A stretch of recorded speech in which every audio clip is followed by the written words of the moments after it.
Tanya-tanya seputar kurban bareng Ustadz. Baik, kurban dalam syariat Islam itu hukumnya adalah sunnah muakkad, sunnah yang sangat dianjurkan. Artinya jika bukan dalam kondisi yang darurat, jangan sampai ditinggalkan karena ada ancaman Rasulullah SAW di sana.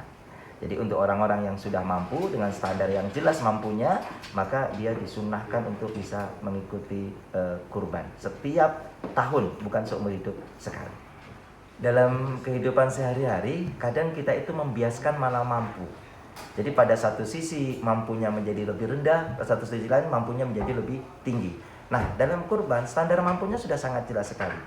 Barang siapa yang mempunyai kecukupan makan pada Idul Adha, ditambah dengan 3 hari tasyrik setelahnya, dan dia mempunyai kecukupan uang untuk membeli hewan kurban, maka dia sudah dikategori mampu untuk berkurban.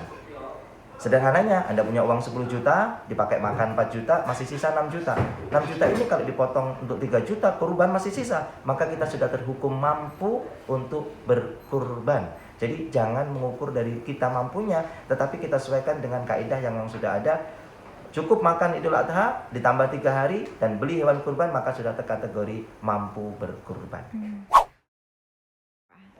Rasulullah SAW pernah menyampaikan kepada para sahabat pada waktu itu, dan tentunya untuk kita, bahwa tidak ada berkurban untuk orang yang menjual hewan kurbannya, menjual daging kurbannya. Bahkan bagian terkecilnya sekalipun, kulit misalkan, ketika selesai motong, kemudian kulitnya dijual, maka habis sudah, nggak dapat pahala kurban sama sekali.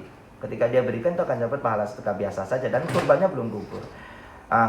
Peristiwa ini tentunya berbeda ketika ada seseorang, misalkan saya berkurban, kemudian selesai dipotong, kemudian kulitnya saya berikan kepada seseorang. Nih saya kasih kulit sebagai hadiah. Kemudian sama orang itu dijual kulitnya, itu sudah bebas, tidak menggugurkan pahala karena sudah berlepas dari kami, sudah berlepas dari orang yang berkurban, dan jatuhnya itu adalah sebagai hadiah. Artinya orang tersebut menjual hadiah yang kita berikan, tapi nggak beri janjian.